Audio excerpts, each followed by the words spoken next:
My name is Miranda Lusiba. I'm originally from here in Queenstown. I always say that I'm a proud product of Kwakomani High School and Girls High School. From finishing matric in the 90s, I then went to Durban to study public relations at ML Sultan then, and finished at Natal Tech. But by the time I finished, it was Durban University of Technology. After I finished my diploma, I then went to Joburg to go and look for in-service training. I worked for a company called FHC, and I worked for also a company called Student Wise, SLNY magazine. As I progressed and moved into corporates, I also worked for the South African Institute of Chartered Accountants, APSA, MTN, and then I moved on to Business Connection. I was headhunted to be a head of comms. After Business Connection, I had been working for 13 years, so I felt like I was ready to start my own thing. So in 2012, at the end of 2012, I started my own PR agency called Strange Consulting.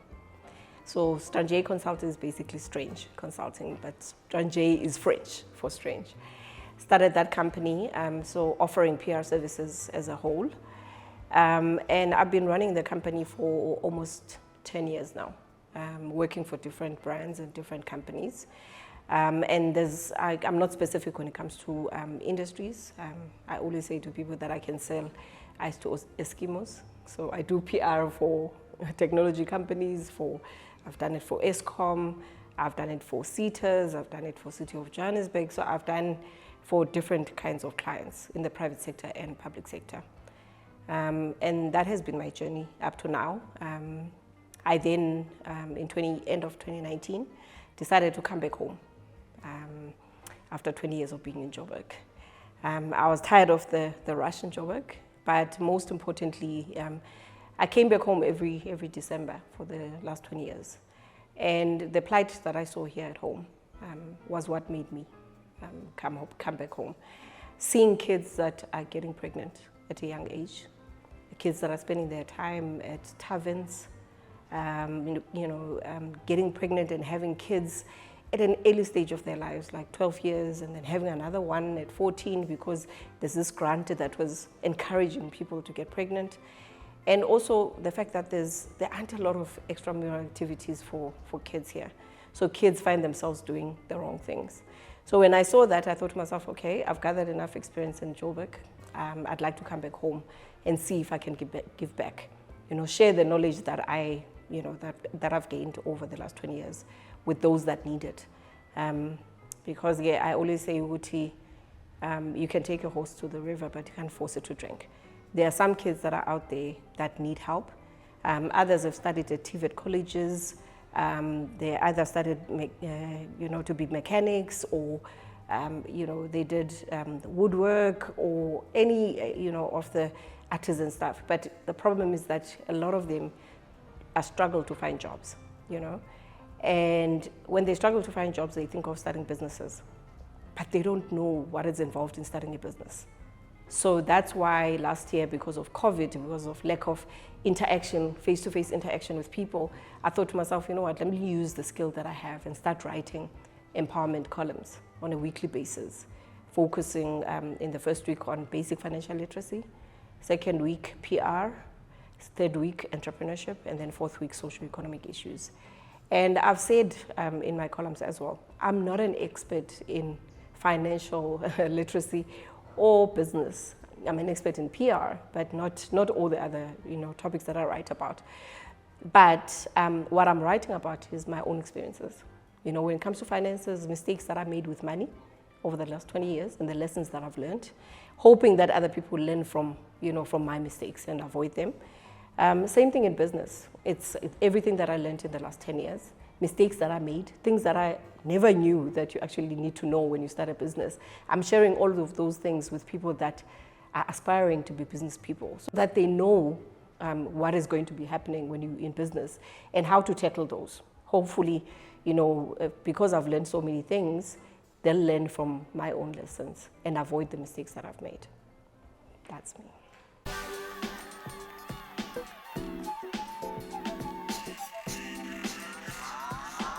Financial independence for women is very important. And I'll say this to young women that are, just starting out. It's very important to work hard for your own money. And there's nothing more wonderful than spending money that you know that you worked hard for. There's nothing more depressing than seeing a kid being, bullied by an older person because they give them finances. Kids will end up doing things that they never thought they would do because a man is giving them money. So it's very important for these kids to work hard for their own money and also be patient, with the process. Don't look at people on Instagram saying that they have all these fancy bags and living all these fancy lives, and you're starting out, but you think that you can actually have the same things that they have. Everything happens, over time. It's a process. So if everyone would be patient with the process of just gradually growing and earning your own money, eventually they'll be able to own those things. It took us about 15 years for us to be able to buy all these expensive things when we were working, but it's about being patient with the process. The problem is that a lot of people want shortcuts, and the shortcuts are the ones that get us into trouble, because you end up having a relationship with someone who's going to want to own you. And it also impacts on gender-based violence, because I don't think these men want to be left after they've spent so much money on you. You can't tell them that you're leaving. You can't cheat on them. They end up losing it because of it. It's one of the reasons why we have GBV, sorry. I think that if women could look at finances as a way of being independent and working hard as a way of being independent, I think we'd avoid a lot of the things that are happening right now. And I'd like to encourage young kids to, look up to other people that are working hard, try and follow that instead of trying to take shortcuts in life.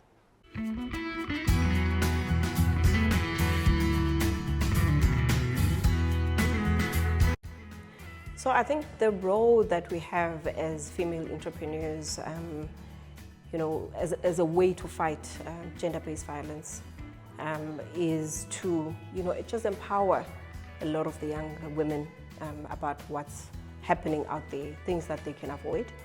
But more importantly, I think the conversations that we need to have are not limited to a girl child. We also need to start talking to boys as well, to tell them how they're supposed to be treating women, to start teaching them at a young age how to treat women. So the role that I've played already is through the empowerment columns that I was talking about. I touch on all these topics, including GBV, and when I touch on these different topics, I'm hoping that I'm going to reach kids that want to hear these kinds of things, that are looking for this kind of information. So I think that more than that, after we over COVID, I would like to do face-to-face interactions with kids where I do talks. Right now, because of COVID, you're always worried about interaction with a lot of people because you're worried about what's going to happen after. So I'm using the platforms that I have right now, which is writing, and I'll probably start doing videos as well, so that we can start talking to the youth and educating them about these kinds of topics. And I think other female entrepreneurs can do the same.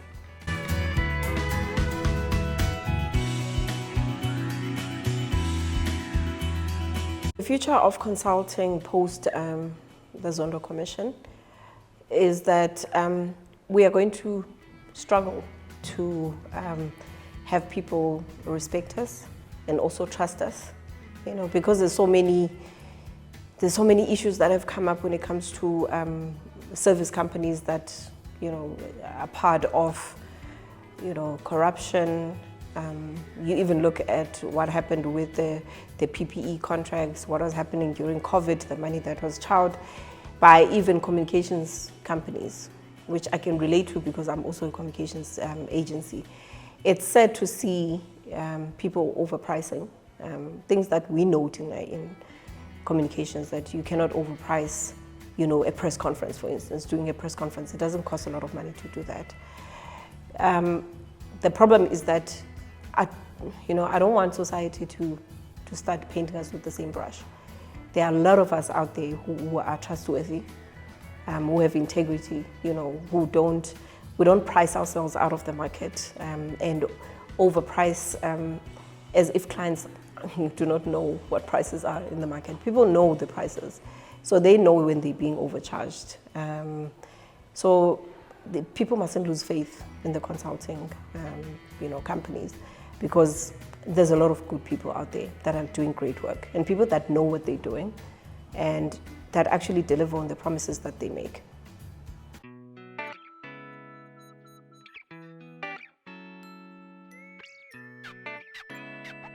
I'll answer your question in two parts. I'll tell you the lessons that I've learned since I've been in business. But I'll just summarize that, and mistakes that I made. And I'll summarize that so that they've got a picture of what is expected in business. So the lessons that I learned when I started my business and mistakes that I made. I always like telling the story because there's a lot of people that want to get into business, but actually don't realize the challenges that we face in business. I went into business knowing PR because I had been working for 13 years. I was confident that I could service my clients when it comes to PR, but I didn't know that there was so much more that's expected of me as a business person. I think I had forgotten that I'm one man now. I'm a one-man show, which means that I'm responsible for finance, for HR, sales, getting clients, administration of the business.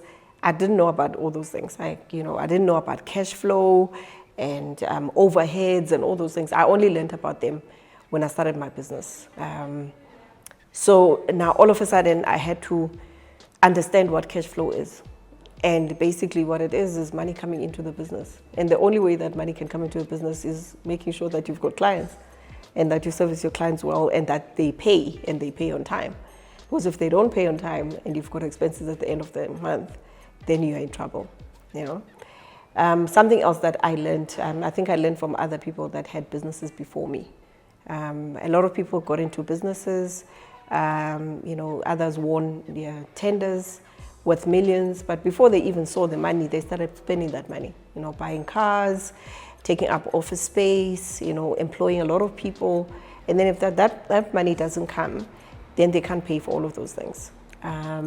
So I learned to make sure that my overheads, which is my expenses, were very low. So when I started my business at home with just my laptop, a 3G card, just needed data and airtime. And I worked from on top of my bed with my laptop on my thighs or on a sofa. I didn't need a fancy office, and I was cutting unnecessary costs at the time because I knew that the business can continue without all those fancy things. And then because I didn't have an office, it meant that at times I'll get a call from a client and I'm driving on the highway and a client would want something that's urgent. I'd stop on the side of the road, connect my laptop, send the document to the client, because what was important was making sure that I service my client. Whether I service them from the boot of the car or on top of my bed, it didn't matter. The fact that I was still delivered what the client wanted, that's what I did. So I think the lessons that I'd like a lot of people that want to get into business to understand is, try and get into a business that won't expect a lot of money for you to start. Because a lot of people don't start businesses because they tell you, no, I need funding to start a business. The other advice that I always say to people is, it's difficult to get funding. And the reason why it's difficult for someone who hasn't run a business is that which investor is going to risk their money and give it to someone who's never run a business before? Because you're going to use the investor's money to make mistakes. Investors want to invest money into businesses that are already existing. People that want to expand their companies or grow their companies because they know that you've already made the mistakes, you've learned the lessons. Now, when they give you the money, the risk is lower than someone who hasn't even started. So it's always best to start. And, when people think about starting businesses, they need to think of a skill. You need to think of something that they can do or a product that they can sell. Like, for instance, if you're a gardener, you need a spade and the skill of gardening. You don't need finance to do that. And then people will start paying you. And as you master that and you want to grow that business, then you can look for funding because you've mastered the skill. You know, you've got clients, you've got testimonials from people that have worked with you before. So any investor now, with all that evidence, they'd be comfortable to give you money. So as part of my advice to young ladies who would like to be successful entrepreneurs, first thing that they need to know is that running a business is not easy. So when you go into business, know exactly what you want to do, and also know that a business doesn't get successful overnight. It's a gradual process, so you need to be patient with that process. You need to understand that there's a lot of hard work that's required when you run a business. A lot of discipline, because you don't have a boss anymore. That's going to follow you and say, do this and do that. So you need to push yourself on a daily basis. Have a to-do list every day. Make sure you achieve something every day. And a lot of perseverance and a thick skin, because I think one of the mistakes that I made also in business is the fact that in the first year, my business did very well. I got a lot of contracts. And I relaxed, I didn't start looking for more business the following year. I thought I was going to be okay. And then the following year hit me harder than I actually expected. So it's important to plan. It's important for people to know that business has its ups and downs.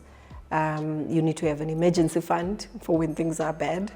It's very difficult to do that, but if things are good and you're making money, it's important for you to save some of that money for rainy days, because in business there are unfortunately a lot of rainy days and you need to be prepared for those.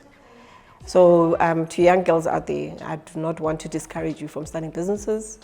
It's important for a lot of you to start looking at and thinking about getting into business, because we've seen the unemployment rate. Companies are struggling right now. Instead, they're retrenching the people that are already in the jobs. So companies won't be able to employ everyone. And it's sad to see a lot of kids that are sitting with diplomas and degrees at home. So think of starting your own business, but start small and just persevere. Because it's not easy, but it's worthwhile. And there's nothing more worthwhile than doing your own thing.